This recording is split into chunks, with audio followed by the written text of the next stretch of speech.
Hi, అందరికీ నమస్కారం. నా పేరు కిరణ్. ఇప్పుడు మనం మాట్లాడుతున్నాం గుప్పుడంత మనసు సీరియల్. ఋషి సార్ వచ్చేదానికి చాలా దగ్గర రోజులు పడిపోయాయి. మీకు కూడా అదే విధంగానే అనిపిస్తా ఉంటే ఖచ్చితంగా ఈ వీడియోని లైక్ చేయండి. అలాగే ఎవరైనా కొత్తగా చూస్తాను సబ్స్క్రైబ్ చేసుకోండి. ఈరోజు సీరియల్లోకి వెళ్ళిపోయినామంటే అక్కడ మన మినిస్టర్ గారు వసుధర గారు చెప్పేసి వెళ్ళిపోతుంది. ఋషి సార్ బతికే ఉన్నాడు, నేను తీసుకొస్తాను అనేసి వెళ్ళిపోతుంది. అప్పుడు మీరు మన పనీంద్ర గారికి చెప్తా ఉంటారు. ఏం చెప్తా ఉంటారు అంటే, మీరు కాలేజీ పతాక స్థాయిలో ఉంది, మీ భూమిపైకి తెచ్చేయాలనుకుంటున్నారు, మీ కాలేజీని కొంచెం జాగ్రత్తగా ఉండండి అనేసి మన మినిస్టర్ గారు చెప్తా ఉంటారు. మినిస్టర్ గారు చెప్పేసి అక్కడి నుంచి మినిస్టర్ గారు కూడా వెళ్ళిపోతా ఉంటారు. వెళ్ళిపోయిన తర్వాత మనం వసుధర మాట్లాడుకుంటారు. మనం వసుధర మాట్లాడుకుంటా ఉంటే అక్కడ శైలేంద్ర వచ్చి దొంగచాటుగా వింటూ ఉంటాడు. ఏమంటా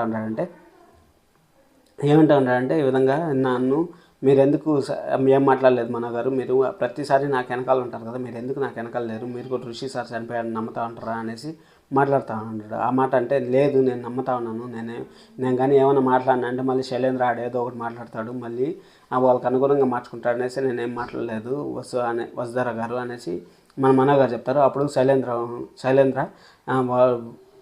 భూషణ్ ఫ్యామిలీ తరతరాలుగా వస్తుంది కాబట్టి ఇప్పుడు మన కాలేజీలో కూడా ఉన్నాడు, లేకపోతే అసలు శైలేంద్రకి వాచ్మ్యాన్ కూడా పోస్ట్ కూడా పనికిరాడు, అలాంటి తెలివి తక్కువడు అనేసి శైలేంద్రని అనే కొద్దికి శైలేంద్రకి ఎక్కడ లేని కోపం వస్తుంది. ఎక్కడ లేని కోపం వచ్చే కొద్దికి అప్పుడు అరే నన్ను ఇంత మాట అంటాడా, నేను ఎక్కడన్నా కోపం వస్తే ఒక వస్తువు పైన ఇసిరేసి దానిపైన కోపం తెచ్చుకుంటాను.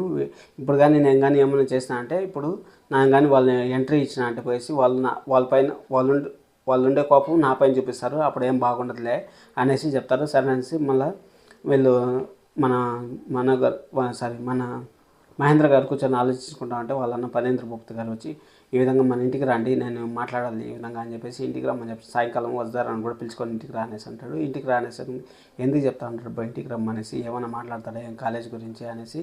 సరే అనేసి వస్తారకు చెప్తాడు, అన్న ఈ విధంగా ఇంటికి తీసుకురమ్మన్నాడు, నిన్ను కూడా ఖచ్చితంగా తీసుకురమ్మన్నాడు అనేసి చెప్తారు. సరే అనేసి అక్కడి నుంచి ఇంటికి పోతారు. ఇంటికి పోతే నేనేం చెప్తాను అనుకున్నాను అంటే, ఎండి పోస్ట్ ఏమైనా తీసేస్తారేమో అనేసి నేను అనుకున్నాను. కానీ ఎండి పోస్ట్కి నువ్వు పూర్తిగా అర్హురాలు అనేసి నేను ఋషి ఇక్కడ పెట్టాడమ్మా, నువ్వు ఎండి పోస్ట్కి ఖచ్చితంగా అర్హురాలు, నువ్వు ఎండి పోస్ట్లోనే ఉండాలి, కానీ ఋషి నీకు లేడనేసి నువ్వు నమ్మాలమ్మా. ఋషి మన దగ్గర ఉంటే ఇన్ని రోజులు రాకుండా ఎందుకుంటాడు, నువ్వు 3 నెలల్లో నువ్వు తీసుకొస్తా అనేసి అన్నావు, 3 నెలలు పోయినాయి, వారాలు పోయినాయి, ఇప్పుడు రోజుల్లోకి వచ్చేసాయి, ఎలాగ తీసుకొస్తావు, నువ్వు ఇన్ని రోజులు ఏం చేయలేకపోతా ఉండవు అనేసి మాట్లాడుతూ ఉంటే అప్పుడు శైలేంద్ర, అయ్యో ఎండి పోస్ట్ నాకు పొడిస్తుంది అనేసి శైలేంద్ర బాధపడుతూ ఉన్నాడు. అప్పుడు నేను నీకే ఎక్కువ సపోర్ట్ చేశాను, అప్పుడు శైలేంద్ర కూడా ఏదో మాట్లాడితే నేను చాలా గెలాట్ చేశాను, శైలేంద్ర పైన కూడా కొట్టాను అనేసి చూపిస్తారు. శైలేంద్రం కొట్టిండే చూపిస్తారు. అది చూపించిన తర్వాత సరే అనేసి అక్కడి నుంచి ఇంటికి వచ్చేస్తారు. ఇంటికి వచ్చేసిన తర్వాత వసుధర రేపు ఈరోజు ప్రోమో ఒకటి వేశారు కదా, ఈరోజు ప్రోమోలో ఏం చూపించారు మనకి,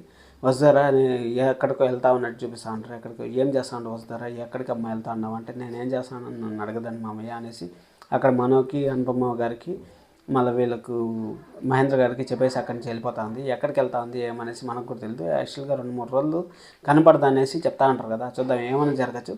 మీరు మన ఛానల్ కొత్తగా చూసుకొని సబ్స్క్రైబ్ చేసుకోండి. ఇలాంటి జెన్యున్ కంటెంట్ కావాలనుకుంటే మళ్ళీ వీడియోని లైక్ చేయండి. Thank you so much. This is Kiran.